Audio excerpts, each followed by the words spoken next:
Hello, and a very warm welcome to English with Jack.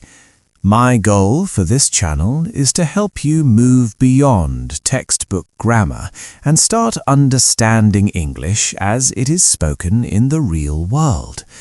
In this lesson, we are going to improve your listening skills with a story titled The Unplanned Holiday. By following the characters on their journey, you will learn exactly how to use the common idiom "play it by ear" and expand your vocabulary regarding travel and spontaneity. Sit back, relax, and let's begin. Fiona was the sort of person who found comfort in certainty. Her life was organized by a series of color-coded calendars and meticulously written lists. If she was going to the supermarket, she knew exactly which aisle the milk was in before she even left the house. Her husband, Thomas, was quite the opposite. He was a man who enjoyed a bit of chaos and believed that the best moments in life were the ones you never saw coming. This difference in personality usually worked well for them, balancing each other out, until it came time to book their summer holiday. They had agreed on a fortnight in the Scottish Highlands, a place known for its rugged beauty and unpredictable weather. Fiona had spent weeks researching the perfect cottage. It had a view of a loch, a fireplace for the chilly evenings, and most importantly, a reliable internet connection so she could check the weather forecast every hour. She had printed out an itinerary that accounted for every minute of their trip, from breakfast at 8 to lights out at 11. 2 days before they were due to leave, disaster struck. Fiona received an email from the cottage owner explaining that a pipe had burst in the kitchen, flooding the entire ground floor. The booking was cancelled. Fiona sat at the kitchen table, staring at her phone in disbelief. She felt a wave of panic rising in her chest because it was the peak of the summer season, and finding another accommodation at such short notice would be nearly impossible. Thomas walked in, holding 2 mugs of tea, and saw the look of horror on her face. When she explained what had happened, he didn't look worried at all. He took a sip of his tea and shrugged. He suggested that they simply pack the car, drive north, and see what happened. He told her they should just play it by ear. Fiona looked at him as if he had suggested they drive to the moon. To her, driving 500 miles without a destination was not a holiday. It was a nightmare waiting to happen. However, Thomas insisted that they had the time off work, a full tank of petrol, and a tent in the garage just in case. Reluctantly, Fiona agreed, though she secretly hoped they would find a hotel within the first hour. The journey north began under grey skies. The boot of their estate car was stuffed with suitcases, waterproof coats, and the emergency tent that Fiona prayed they wouldn't have to use. As they drove along the motorway, the landscape slowly changed from industrial towns to rolling green hills. Thomas was in high spirits, humming along to the radio and pointing out sheep in the fields. Fiona, however, sat in the passenger seat with her mobile phone in hand, frantically refreshing 3 different hotel booking apps.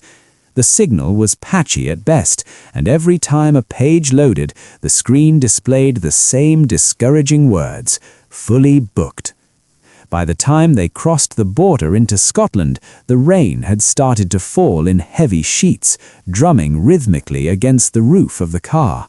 They pulled off the main road and into a small, picturesque village nestled at the foot of a mountain. It was exactly the sort of place Fiona would have loved to book 6 months in advance. The streets were lined with stone cottages and hanging flower baskets, but every single bed and breakfast had a "no vacancies" sign hanging in the window. They parked near the village center and walked along the wet pavement, hoping to find a hidden gem that wasn't listed online. After asking at a local pub and being told there wasn't a spare bed for 50 miles, Fiona's anxiety returned with a vengeance. She stood under the shelter of a shop awning and sighed deeply. Thomas put an arm around her shoulder and pointed towards a narrow, single-track road that wound its way up the side of the valley. He suggested they drive up there and see what they could find, reminding her that playing it by ear meant embracing the unknown.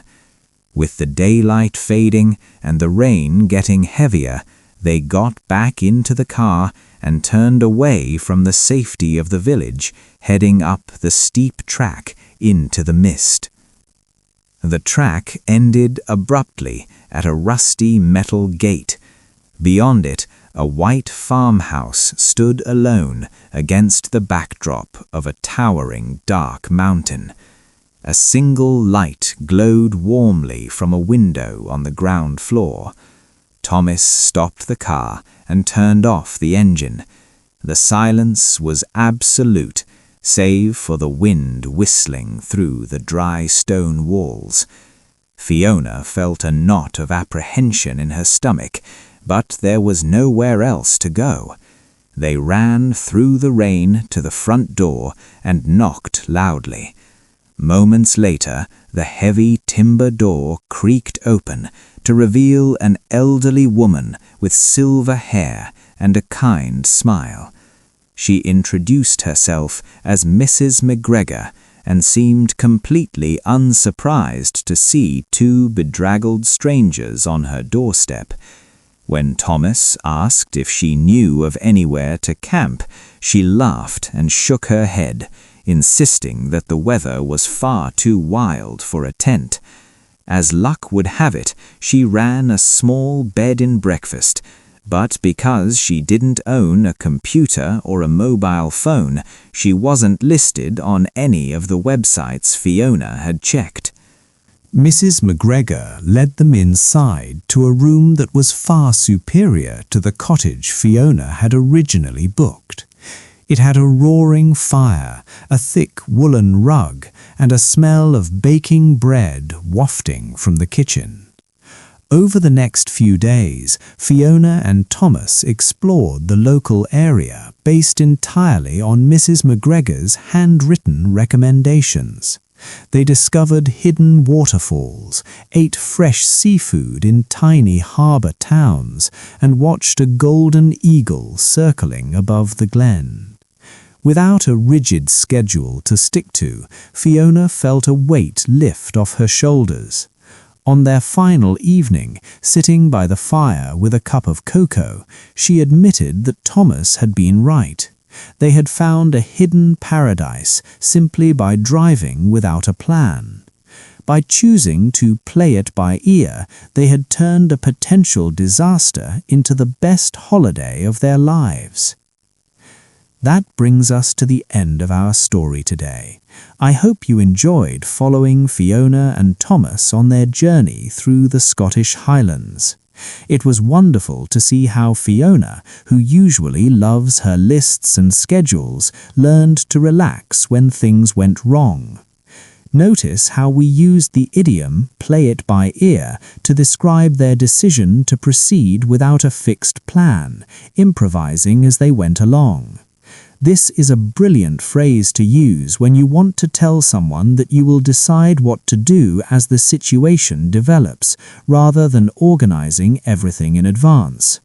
If you found this lesson helpful, please remember to click the like button and subscribe to the channel for more stories. See you in the next lesson.